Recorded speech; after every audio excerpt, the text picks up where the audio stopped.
नमस्कार। भाग्योदय विचार प्रवाह श्रृंखला की 68वीं कड़ी में आपका आज अभिनंदन। 12 सितंबर को बड़ा सुंदर क्रम चला। 68वें चरण में आ पहुँचे हम। साप्ताहिक क्रम है यह। दैनिक क्रम अलग चल रहा है, जिसमें गुरुवार के विभिन्न विचार जा रहे हैं। आज के दिन रविवार को रविवासरीय चर्चा में हम विभिन्न विषय अलग अलग लिया करते हैं। आज का विषय प्रासंगिक है। यूपी में और उत्तराखंड सहित विभिन्न राज्यों में चुनाव होने वाले हैं। विभिन्न राजनीतिक दलों को ब्राह्मण बहुत याद आ रहे हैं इन दिनों, और वह प्रखर होते हैं, अग्रणी होते हैं, अच्छे होते हैं, सब बातें वे सब भी कर रहे हैं जो ऐसा नहीं कह पाते थे। आज मन किया कि मेरे गुरुदेव पूज्यवर आचार्य श्री राम शर्मा जी की दृष्टि में ब्राह्मण क्या है, इस पर आज मैं चर्चा करूं। कुछ साझा करूंगा ब्राह्मण के बारे में, गुरुवर के कुछ विचार। एक नैष्ठिक तपस्वी, परम भक्त, गायत्री साधक और अपरिग्रही ब्राह्मण का जीवन जीकर परम पूज्य पंडित श्री राम शर्मा आचार्य ने एक अनुपम उदाहरण 20वीं सदी के भारत के सम्मुख प्रस्तुत किया। उन्होंने बहुउपयोगी विपुल साहित्य रचा और विश्वव्यापी विशालकाय संगठन गायत्री परिवार की स्थापना की। वह वेदमूर्ति कहे गए, तपोनिष्ठ कहे गए, युग व्यास कहे गए, युग ऋषि कहे गए। आचार्यवर श्री राम शर्मा जी ने ब्राह्मण की जो व्याख्या की है वह वास्तव में पठनीय है, अनुकरणीय है तथा आचरित करने योग्य है। हमारे द्वारा सह लेखक के रूप में लिखित और संपादित पुस्तक ब्राह्मणों का इतिहास और उनका भविष्य के पृष्ठ 147 से 151 तक हमने इस विषय को एक अध्याय के रूप में गुरुवर के विचारों को प्रस्तुत किया था। आज मैं वही आपसे साझा कर रहा हूँ। कृपया सुनिए। युग के महान लेखक पंडित श्री राम शर्मा आचार्य की तपसी कलम से निहित ब्राह्मण संस्था की एक अनूठी और अमूल्य परिभाषा उन्होंने लिखा था। प्रत्येक अवस्था में जो निर्भय रहता है वह ब्राह्मण है, क्योंकि भय तो द्वितीय से होता है और ब्राह्मण तो किसी को द्वितीय रूप में देखता ही नहीं, वह सबको अपना मानता है, समझता है, सब में अपनी आत्मा के दर्शन करता है। ब्राह्मण प्रकाश संपन्न बनता है, क्योंकि सत का जो आलोक सर्वव्याप्त है उसको वह पहचान लेता है तथा उनके साथ अपने बुद्धि तत्व को वह मिला देता है। चिंतनशील बन वह इससे भी ऊपर उठ जाता है। ब्राह्मण सरलता की प्रतिमा है, क्योंकि वह छल छद्म से कोसों दूर रहता है। वह निष्कपट भोलेपन की मूर्ति है। वह सबका है और सब उसके हैं, फिर किससे कैसा दुराव छिपाओ। वह उन्मुक्त है, गगनवत खुला हुआ, कुसुमवत खिला हुआ, शीतल चंद्र के समान आह्लाद प्रदाता, दिनमान सूर्य के समान प्रकाश प्रदायक। वह विगत कल्मश है, शांत है और सौम्य भी। वह मृत से अमृत बन सभी का प्यारा बनता है। ऐसा निष्कलुष ब्राह्मण और उसका निर्मल ब्राह्मणत्व किस मूर्ख को भी प्रिय नहीं लगेगा। उन्होंने चतुर्वर्ण की व्याख्या की थी और उनके अंतर्गमन और ऊर्ध्वीकरण पर भी प्रकाश डाला था। लिखा था, ब्राह्मण सत्य का उपासक है और वह अपने वास्तविक स्वरूप में सत्य की मूर्ति है, जबकि क्षत्रिय सत्य संधु तथा वैश्य सत्यान्वित है। शिल्पी, जिसको गलती से शूद्र कहा गया, वह वास्तव में राष्ट्र का शिल्पी है, नमन करने योग्य है, सर्वपूज्य है।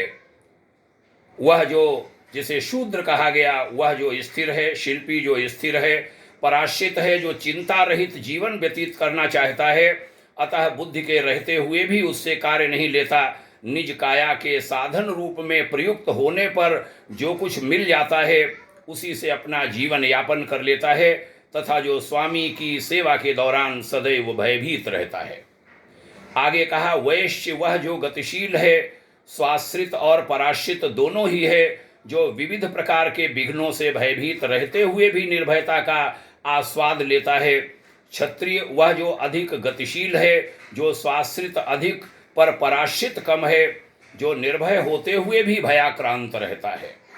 परंतु ब्राह्मण परम गतिशील होते हुए भी स्थिर है, संपूर्ण रूप से स्व आत्मा पर ही आश्रित है, वह निर्भय है, निर्द्वंद्व है, वह केवल निज आत्मा या परमात्मा से डरता है। आगे कहा, शूद्र जिनको मैं शिल्पी कहता हूँ कि निश्चित जीवन में पराश्रित धन की प्राप्ति कभी कभी चोट पैदा कर देती है और वह स्वभावतः स्वाश्रित होकर धन संचय की ओर झुक जाता है, यही उसका वैश्यत्व की ओर प्रयाण है, प्रस्थान है। वैश्य धन तो पैदा करता है, पर उसकी बुद्धि और धन सुरक्षा की चिंता उसे ऐसे साधनों से संपन्न बनने की ओर भी प्रेरित करती रहती है जो उसके लिए निर्विघ्न वातावरण का निर्माण कर सकें। यही वैश्यत्व का क्षत्रियत्व की ओर परिगमन है। मैं यहाँ शेयर कर रहा हूँ, साझा कर रहा हूँ गुरुवर के विचार, चतुर्वर्ण की व्याख्या करते हुए वर्णों का अंतर्गमन और उनका ऊर्ध्वीकरण, माने वर्ण ऊपर की ओर भी उठते हैं। आगे कहा, क्षत्रियत्व या राजनीति अनेक वक्रताओं से संश्लिष्ट है, जिसमें साम दाम दंड और भेद सभी का प्रयोग करना पड़ता है। यश का अर्जन कोई साधारण और सरल कार्य नहीं होता। राजनीति में प्रवेश करके उसकी अंतः अनार्जव अवस्था का दर्शन होता है और अंतः में मानव उस क्षत्रियत्व यानी राजनीति की वक्रता यानी टेढ़े मेढ़ेपन से व्याकुल होकर सरलता से संयुक्त जीवन की ओर अग्रसर होना होता है। वस्तुतः यही क्षत्रियत्व से ब्राह्मणत्व की ओर मानव का प्रस्थान है। इस तरह मनुष्य नीचे से ऊपर उठता हुआ चला जाता है। ऊर्ध्वगमन यानी ऊपर उठना परमात्मा के अंश आत्मा का सहज स्वभाव है, बस उसके लिए प्रयत्न करना पड़ता है। कहते हैं, गिरना आसान है और उठना कठिन। गुरुदेव आचार्य श्री राम शर्मा जी ने लिखा था, जाने अनजाने सबकी यात्रा इसी तरह चल रही है और सभी जन उसी ओर चले जा रहे हैं। जो व्यक्ति हठवश या प्रमादवश उधर नहीं जा रहे हैं वे अभागे हैं। अन्न से आनंद की ओर जाना मानव मात्र का स्वभाव है, यही सबका लक्ष्य है।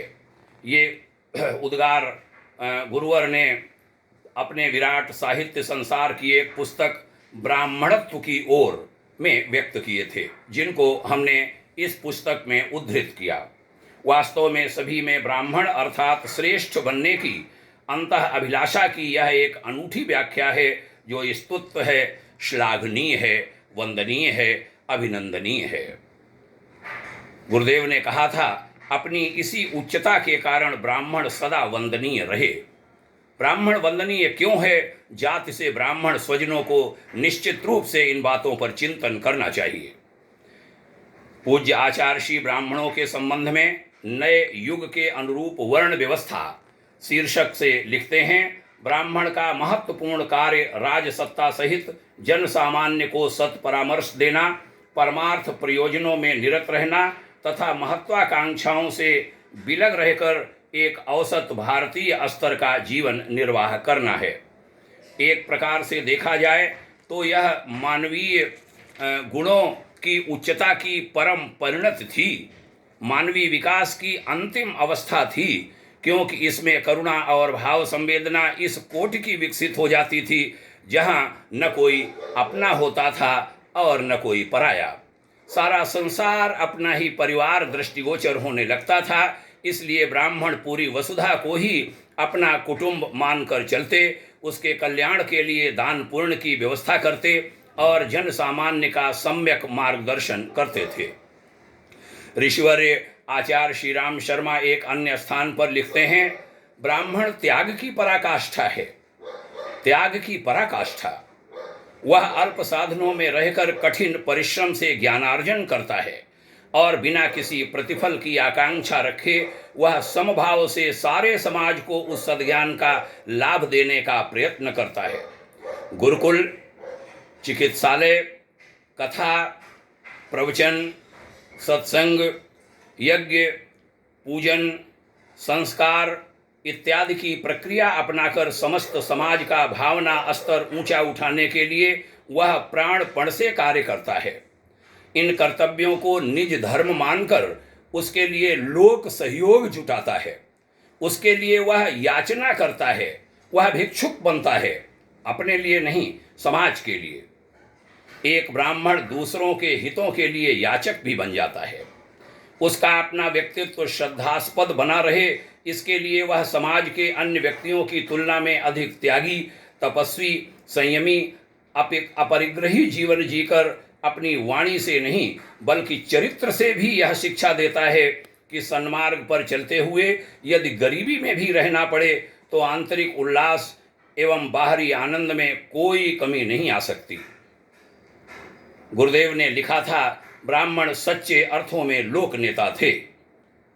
बीती शताब्दी यानी 20वीं सदी में एक अद्भुत और अनुपमेय विचार क्रांति अभियान के प्रणेता पंडित श्री राम शर्मा आचार्य ने कहा था कि इस प्रकार ब्राह्मण सहज, सरल और आडंबरहीन जीवन जीते थे और अपना जीवन लक्ष्य नित नूतन ज्ञान की प्राप्ति तथा कठोर तपस्या को ही रखकर समाज का, लोक का संचालन करते थे। कल्याणकारी लोकमत का निर्माण एवं संचालन करते थे।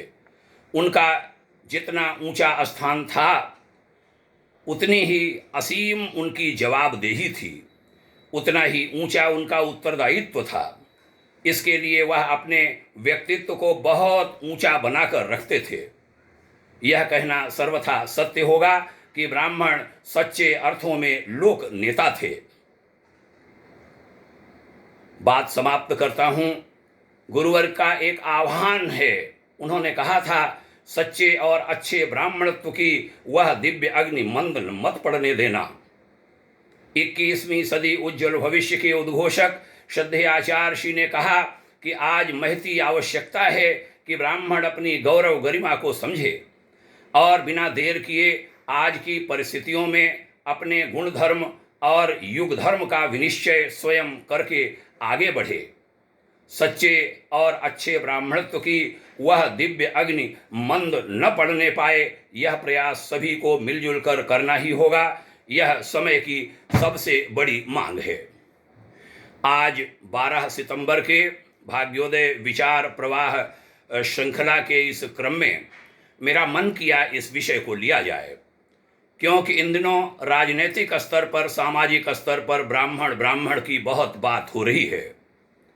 हमारे ब्राह्मण बंधुओं को एक होना होगा। बहुत सारे जो संगठन हैं उनको सबको समेकित करके अपना अपना अस्तित्व बनाए रखते हुए सबको एक होना होगा, साथ चलना होगा, अपना एक कोई मार्गदर्शक भी बनाना होगा। ऐसा कोई मार्गदर्शक जिसको निष्कलंक कहा जा सके, जो ज्ञानी हो, जो सबको लेकर के चलने की क्षमता रखता हो, सर्वमान्य हो, ऐसा एक अपना मार्गदर्शक भी बनाना पड़ेगा। और ब्राह्मण को केवल अब ब्राह्मण की बात नहीं सोचनी पड़ेगी, बल्कि सभी की बात सोचनी पड़ेगी। ब्रह्मजन हिताय की बात अच्छी है, लेकिन सर्वजन सुखाय हमारा नारा हो, हमारा उद्घोष हो, ब्रह्मजन हिताय सर्वजन सुखाय। और उसके लिए जैसा आज की इस चर्चा में विभिन्न प्रसंगों में बातें आईं, वह सबको लेकर के चले। आज पूरे देश को, समस्त समाज को बांधने के लिए एक ही शक्ति काम कर सकती है, वह ब्राह्मणत्व की शक्ति। वह बहुत गहरी होती है, बहुत ऊंची होती है, और उसके लिए उसे आगे आना होगा। आइए इस डगर पर बढ़ेंगे, मिलजुल कर आगे बढ़ेंगे।